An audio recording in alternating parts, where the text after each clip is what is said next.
List is operational amplifier working as a differentiator and integrator. Okay, it is performing the mathematical operations. So we have constructed the output of the integrator circuit is negative of 1 by R1 C1 constant integration of the input voltage. Output is constant times the integration of the input voltage. That's how the op-amp is working as the integrator.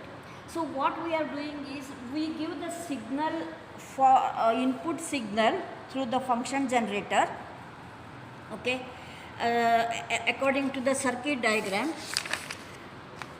The input signal is applied to the inverting terminal through the resistor. R1 is 1K, okay. So this is our 1K resistor. I have applied the input signal here through the function generator.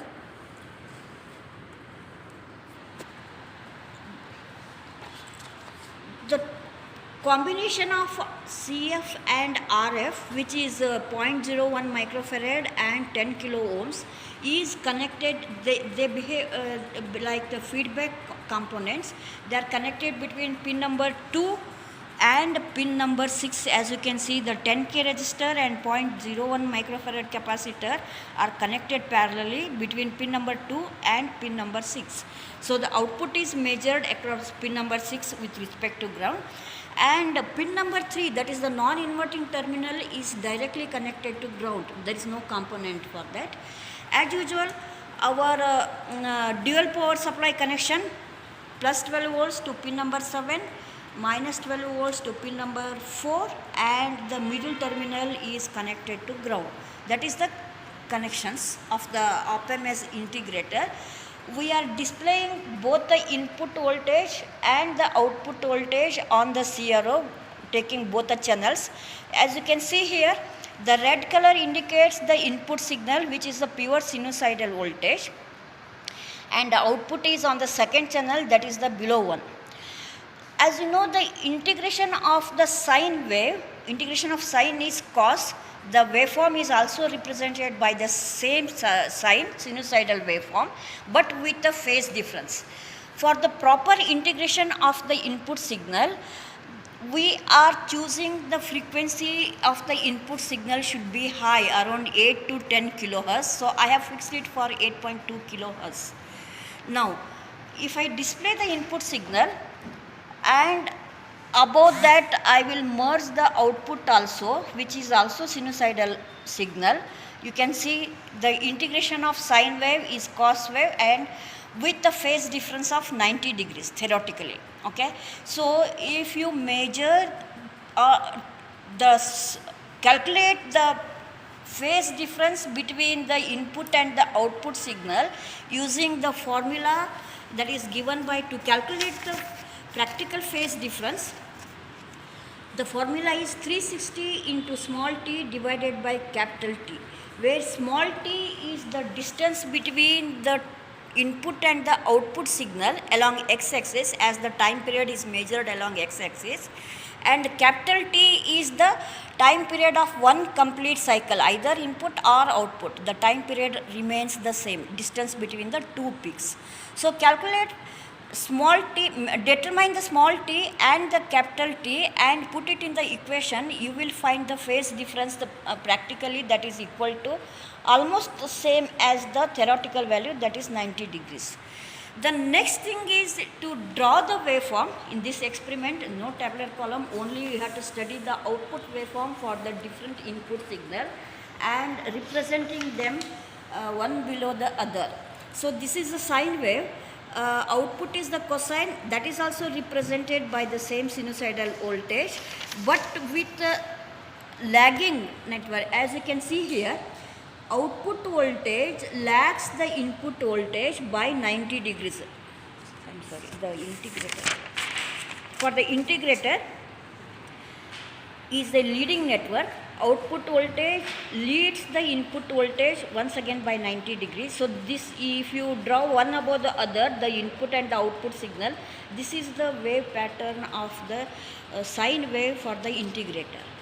If I go to the square wave, if the input signal is square wave, you can see here the integration of a constant is the linearly increasing quantity. Okay, that's why when the output also first charges up to the peak value and it will linearly increasing, it has got the slope. Okay, for the off time period you will get the positive slope of the triangular wave, and for the on time period you will get the negative slope of the triangular input because of the inverting mode. So this is the integration of a square wave which you are getting triangular waveform. And for the last one, if the input is triangular waveform, output is a sinusoidal one, as you can see. So phase difference is calculated only for the sine wave, and for the remaining two waveform you have to draw the input and the output waveform one below the other for the different input waveforms. That is your integrated circuit. The waveforms are shown here for sine wave, for square wave, and for the triangular waveform. How the same thing as you are observing on the CRO.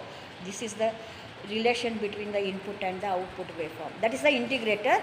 A leading network, same phase difference is 90 degrees between the input and the output circuit. The one more operation is the op-amp performing the differentiator.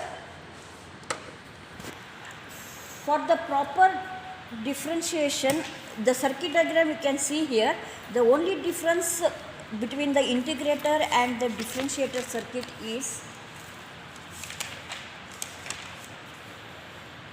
the input is the series combination of R1 and C1, that is 1 kilo ohms and 0.1 microfarad, and the feedback resistor is only 10 kilo ohms. The circuit is constructed here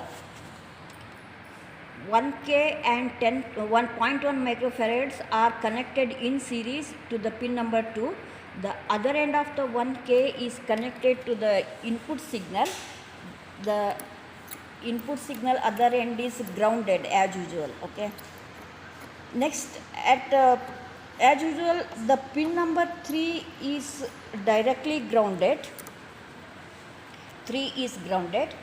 The feedback resistor is the 10 kilo ohm resistor connected between pin number 2 and this is pin number 6.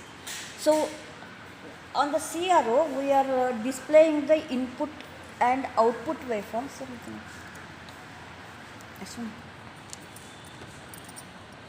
For sine wave, you know, for the proper differentiation of the input signal, the time period of the input signal should be much higher than the time constant of the circuit. That's why the frequency of the input signal is adjusted for being between 200 or 500 Hz. So I have set the frequency of the input signal around 2.21 kilohertz, means around 210 Hz only. I am displaying the input signal and the output signal on the CRO. You can see here differentiation of sine wave is cosine wave. Okay, so that is also represented by the same sinusoidal waveform and with a phase difference of as usual 90 degrees. The differentiator is a lagging network. It shows that output signal lags the input signal. It is occurring after some time period of the input peak. Okay, so once again we are calculating the phase difference for the differentiator circuit using the same formula by measuring the small t and capital T and compare it with the theoretical value which is 90 degrees. Okay. Then is drawing the waveform once again one below the other for the differentiator. Sine wave differentiation is cos wave as you can see on the CRO. Then for the square wave,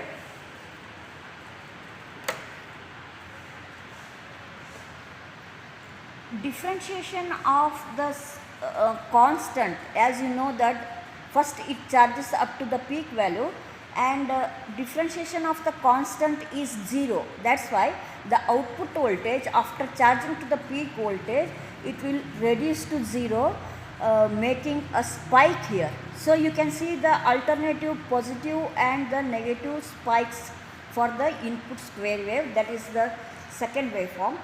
For the triangular wave, okay, if the input signal is triangular, as you can see, once again the differentiation of the linearly increasing quantity is a constant.